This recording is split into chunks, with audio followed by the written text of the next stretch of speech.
Welcome back, my friends, to The Chosen's blended harmony of the gospel. We are on day 13, part 2, healing the sick, blind, and demon-possessed. Jesus heals the sick, blind, and demon-possessed.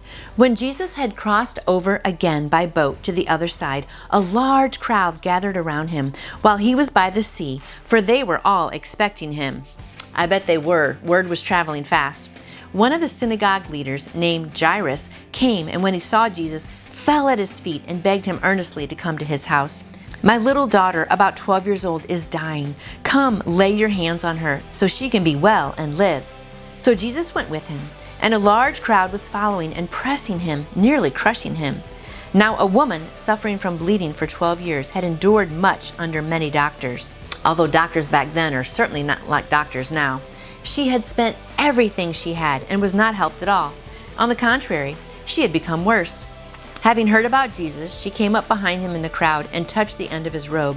For she said, "If I just touch his clothes, I'll be made well."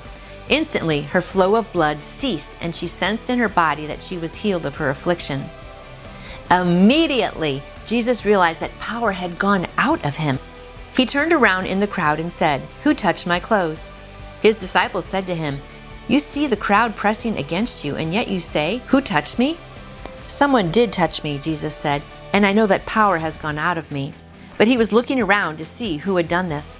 The woman, with fear and trembling, knowing what had happened to her, came and fell down before him and told him the truth. "Daughter," he said to her, "your faith has saved you. Go in peace and be healed from your affliction." While he was still speaking, people came from the synagogue leader's house and said to Jairus, "Your daughter is dead. Why bother the teacher anymore?" When Jesus overheard what was said, he told the synagogue leader, "Don't be afraid, only believe, and she will be saved." He did not let anyone accompany him except Peter, James, and John, James's brother, and the child's father and mother. They came to the leader's house, and he saw a commotion, people weeping and wailing loudly, and the flute players. He went in and said to them, "Why are you making a commotion and weeping? Stop crying. Leave, because the child is not dead, but asleep." And they laughed at him because they knew that she was dead. But he put them all outside. He took the child's father and mother and those who were with him and entered the house where the child was. Then Jesus took the child by the hand and said, "Talitha cum," which is translated, "Little girl," I say to you, get up." Immediately her spirit returned, and she got up at once and began to walk. At this they were utterly astounded. Then he gave them strict orders that no one should know about this and told them to give her something to eat. Then news of this spread throughout the whole area. Yeah, there's no keeping that quiet for sure. As Jesus went on from there, 2 blind men followed, calling out, "Have mercy on us, Son of David." When he entered the house, the blind men approached him, and Jesus said to them, "Do you believe I can do this?" They said to him, "Yes, Lord." Then he touched their eyes, saying, "Let it be done for you according to your faith." And their eyes were open. Then Jesus warned them sternly, "Be sure no one finds out." But they went out and spread the news about him throughout that whole area. Just as they were going out, a demon-possessed man who was unable to speak was brought to him. When the demon had been driven out, the man who had been mute spoke, and the crowds were amazed, saying, "Nothing like this has ever been in Israel." But the Pharisees said, "He drives out demons by the ruler of the demons."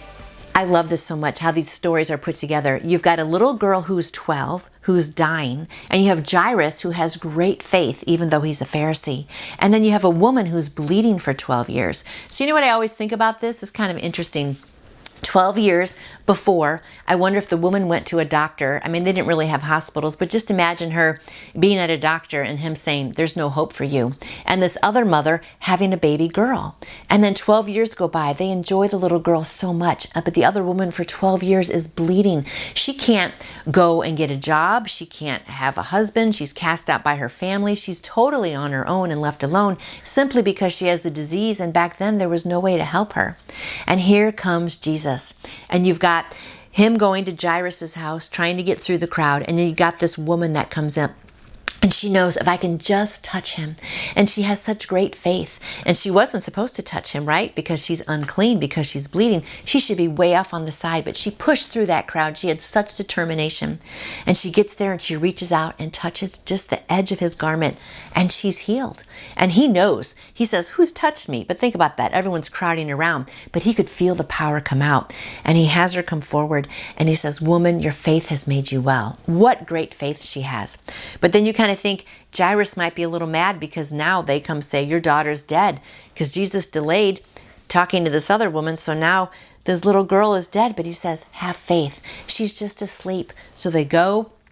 There's all the wailers. He gets them all out of the way. They go up to the room. It's just the little girl's mother and father and 3 of the disciples. And he says, get up. So once again, he brings someone back to life. I'm just loving it. But then he goes out and he's healing more people. But he keeps telling everybody, don't say anything. But what do? They all go out and talk. I mean, I would too. It'd be so hard to keep this quiet. So I just love in this part of his ministry that he's just not afraid to touch people, even if they're unclean. He just tells people to have faith. And all these people who had amazing faith. I mean, the woman had faith. Jairus had faith for her daughter. The blind men believed. So I just hope today that I can have strong faith like they can, because God is still doing miracles today. That's just not in the Old and New Testament. Miracles can happen today. So I'm going to pray today for a miracle in your life. Let's just believe God for big things, and he is faithful to be with us. So have a great day knowing all of that, my friends, and come back tomorrow for more exciting stories. We'll see you then. You can get your own copy of A Blended Harmony of the Gospels by The Chosen simply by going to thechosengifts.com. There you can find all kinds of wonderful merchandise to help build your faith this year. Be sure to check out their devotionals and their Bible studies. Have a blessed day.